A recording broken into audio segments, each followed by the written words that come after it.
Hello student, आज की video में हम पढ़ेंगे one of the best poet, writer, philosopher Rabindranath Tagore ji के बारे में, जो कि आपके BA first semester English literature का फर्स्ट यूनिट का टॉपिक 2 है। यानी टॉपिक 2 में इनका रविन्द्रनाथ टैगोर जी का कॉन्स्टिट्यूशन आपको पढ़ना है बीए फर्स्ट सेमेस्टर की फर्स्ट यूनिट में। तो सबसे पहले हम जानते हैं रविन्द्रनाथ टैगोर जी के जन्म के बारे में। इनका जन्म कब हुआ, कहाँ पर हुआ? तो रविन्द्रनाथ टैगोर जी का जन्म हुआ 7 मई 1861 को कोलकाता में हुआ और इनके पिता का नाम था देवेंद्र नाथ टैगोर। इनके पिता का नाम था देवेंद्र नाथ टैगोर। और इनके देखिए यहाँ पे रविन्द्रनाथ टैगोर जी की बात हो रही है तो मैं आपको एक और बात बता दूं। देखिए रविन्द्रनाथ टैगोर जी के बड़े भाई थे सत्येंद्र नाथ टैगोर, जो कि हमारे इंडिया के पहले आईएएस ऑफिसर बने थे। रविन्द्रनाथ टैगोर जी के भाई थे वो सत्येंद्र नाथ टैगोर, जो हमारे इंडिया के पहले आईएएस ऑफिसर बने थे। तो यहाँ पे बस रविन्द्रनाथ टैगोर जी का बात चल रही है तो मैंने आपको बता दिया। वैसे तो ये जो क्वेश्चन मैंने अभी आपको बताया है आपको ये याद होना चाहिए, क्योंकि ये जीके में पूछा जाने वाला सवाल है। तो चलिए अब हम कॉन्स्टिट्यूशन को देखते हैं, जो कि आपके बीए फर्स्ट सेमेस्टर की यूनिट 1 का दूसरा टॉपिक है। तो देखिए एग्जाम में क्वेश्चन कैसे पूछ सकता है constitution of Rabindranath Tagore in Indian English writing या लिटरेचर, कि रविन्द्रनाथ टैगोर जी का इंग्लिश राइटिंग में या इंग्लिश साहित्य में, लिटरेचर में इनके क्या योगदान है, क्या कॉन्स्टिट्यूशन रहे हैं। तो चलिए स्टार्ट करते हैं अपने टॉपिक को। Rabindranath Tagore is a celebrated name in the sphere of English literature. Rabindranath Tagore का नाम इंग्लिश लिटरेचर के क्षेत्र में, अंग्रेजी साहित्य के क्षेत्र में माना जाना सा लगता है, यानी सुना सा नाम है, माना जाना नाम है इनका इंग्लिश लिटरेचर के क्षेत्र में। रविन्द्रनाथ टैगोर का नाम माना जाना है।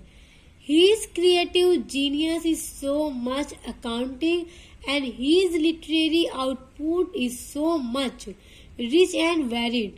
तो अब यहाँ देखिए his creative genius, यहाँ इनकी रचनात्मक प्रतिभा का लेखांकन इनका इतना अधिक है जिसकी जानकारी हमें अलग अलग स्थानों पर से मिलती है।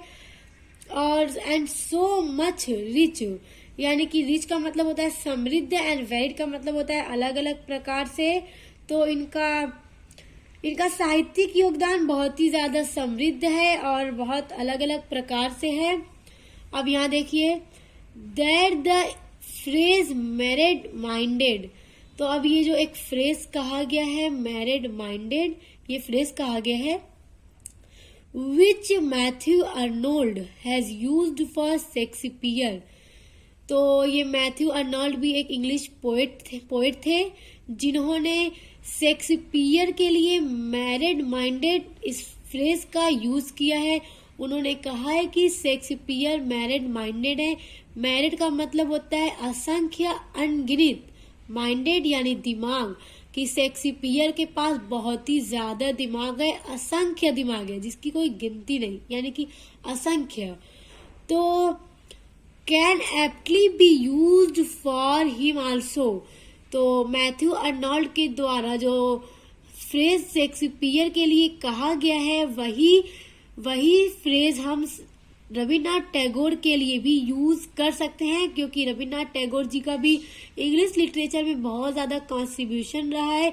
इसलिए हम ये भी कह सकते हैं कि रविन्द्रनाथ टैगोर भी मैरिड माइंडेड हैं। He won Nobel Prize for Literature in 1913. इनको नोबेल प्राइज मिला एक लिटरेचर पर, उनको 1913 में नोबेल पुरस्कार दिया गया for his immortal poetic work Gitanjali 1913, यानी कि उनको इमोर्टल मतलब अमर पोएटिक काम पर उनको, यानी गीतांजलि पर उनको नोबेल प्राइज 1913 में दिया गया। Besides being a great universal poet, वह दुनिया के एकल पोएट है, महान पोएट है। The genius Tagore is also a novelist. The genius Tagore यानी कि महान टैगोर एक नावेलिस्ट भी है जो नावल भी लिखते थे। Dramatist, short story writer, musician, philosopher, painter, educationalist, reformer and critic in every filled and earned a niche for himself. तो देखिए अब यहाँ रविन्द्रनाथ टैगोर एक नॉवेलिस्ट थे, ड्रामाटिस्ट भी थे, शॉर्ट स्टोरीज भी लिखते थे, राइटर भी थे, म्यूजिशियन थे यानी कि संगीतकार भी थे, फिलोसोफर भी थे यानी कि दार्शनिक थे, पेंटर थे यानी कि कला भी बनाते थे, चित्रकार थे, एजुकेशनलिस्ट भी थे, रिफॉर्मर भी थे यानी कि समाज सुधारक थे, यानी कि वो हर फील्ड में मतलब बहुत ही स्थान अपना रखते थे, बहुत ही ऊंचा स्थान रखते थे हर एक फील्ड में। देखिए इतनी सारे फील्ड में उनका स्थान बहुत ही ऊंचा था, उनका पद बहुत ऊंचा था। The setting of his novels is representative and reflective.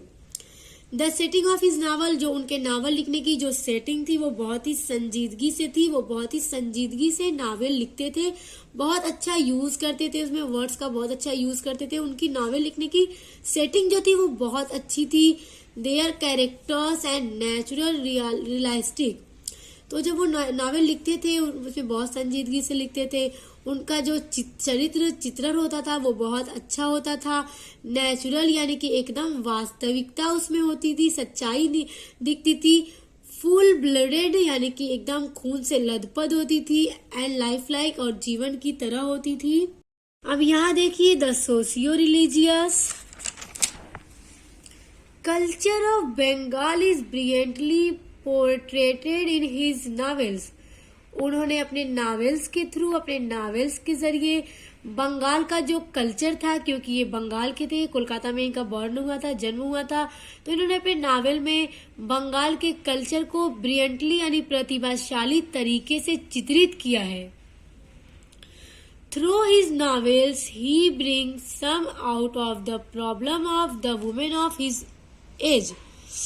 उन्होंने अपने नावल के थ्रू, अपने नावल के जरिए अपने टाइम की जो महिलाएं थी, औरतें थी, उनके प्रॉब्लम्स को यानी उनकी जो समस्याएं थी उनको भी उन्होंने जाहिर किया है।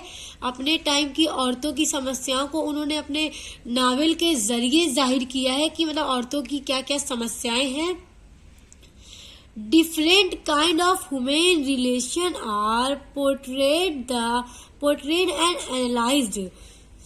उन्होंने different kinds of human relation यानी कि अलग अलग प्रकार के ह्यूमन रिलेशन का भी बहुत अच्छी से विश्लेषण किया है, चित्रण किया है अपने नॉवेल्स के जरिए, अपने वर्क्स के जरिए। Through the different social setting, मतलब कि सोशल सेटिंग के अलग अलग सोशल सेटिंग के जरिए उन्होंने ह्यूमन रिलेशन को यानी इंसानों के जो रिश्ते हैं उनको भी एनालाइज किया है। Some of his novels deal with the modern problem of our society. उन्होंने अपने some of his novels deal यानी उन्होंने अपने नावल के ही जरिए, देखिए उन्होंने अपने नावल के ही जरिए बहुत सारी चीजों को जाहिर किया है। तो अब उन्होंने आवर सोसाइटी यानी उन्होंने अपने टाइम के जो समाज की जो समस्याएं थी, प्रॉब्लम थी, मॉडर्न जो समस्याएं थी, उनको भी उन्होंने जाहिर किया है अपने नावल के जरिए। ओके, यहाँ तक हो गया। And the interest in the centre surround of psychological, तो यहाँ इंटरेस्ट इन सेंटर सराउंड यानी कि केंद्र दौर में रुचि को, साइकोलॉजिकल डेवलपमेंट यानी मनोवैज्ञानिक विकास ऑफ कैरेक्टर्स यानी उसका भी चित्रण किया है। Under the compelling stress of circumstance, तो उन्होंने मनोवैज्ञानिक विकास के तनाव की परिस्थितियों को भी उन्होंने दिखाया है अपने नॉवेल्स में। तो देखिए जो पहले के राइटर्स होते थे ना, वो अपने बुक्स, अपने नॉवेल्स, अपने पोएम के जरिए ही वो उस टाइम के हालात को जाहिर किया करते थे। तो वही यहाँ पे कहने का मतलब है, to his credit there is a long list of poem and plays. इनकी पोएम्स और प्लेस की लिस्ट भी बहुत लंबी है, बहुत लॉन्ग है, both in Bengali and English, which had made his place among the world greatest writer. उन्होंने जो बहुत लंबी लिस्ट है इनकी पोएम्स और प्लेस की, जो कि उन्होंने बंगाली और इंग्लिश दोनों में लिखी है। विच हैड मेड हिज प्लेस, जो कि दुनिया के यानी वर्ल्ड ग्रेटेस्ट राइटर यानी दुनिया के महान राइटर्स में भी अपना महत्वपूर्ण स्थान रखती है। ही also tries through his novels, ही आल्सो उन्होंने कोशिश की थ्रू हिज नावेल्स यानी अपने नावेल्स के जरिए to focus the attention on some of the bitter truth. उन्होंने अपने नावेल्स के जरिए अटेंशन यानी ध्यान दिया some of the bitter truth यानी कि बीटर ट्रूथ मतलब कड़वा सच। उन्होंने कड़वा सच एंड क्रूअल कस्टम यानी कि क्रूर रिवाज, उन्होंने कड़वा सच और क्रूर रिवाज of the life and society, उस टाइम के समाज और जीवन पर उन्होंने बहुत सारा कड़वा सच और क्रूर रिवाज भी अपने नॉवेल्स के जरिए उन्होंने दिखाया।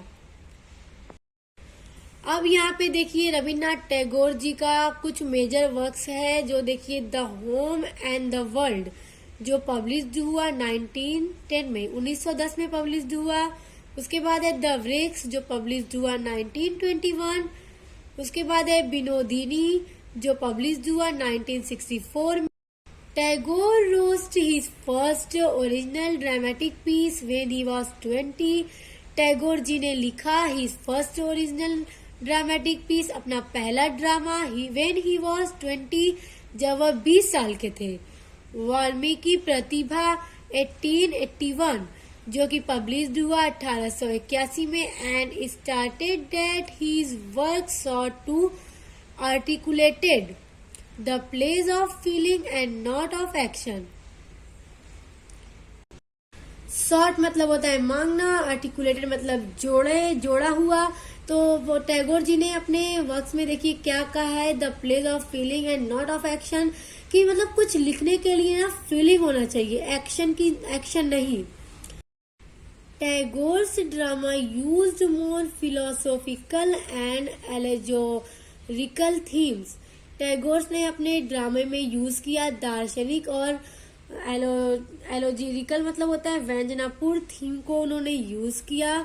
Tagore's play also are important to Bengali literature.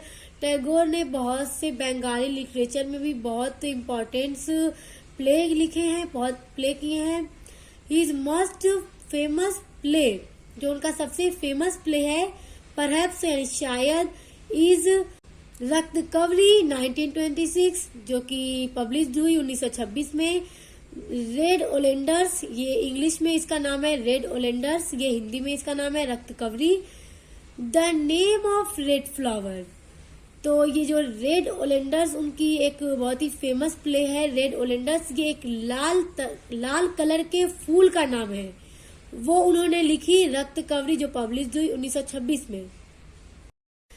तो यहीं पे हमारा रविन्द्रनाथ टैगोर जी का कॉन्ट्रीब्यूशन खत्म होता है। इसके बाद हम मिलेंगे आपके यूनिट फर्स्ट की थर्ड टॉपिक में।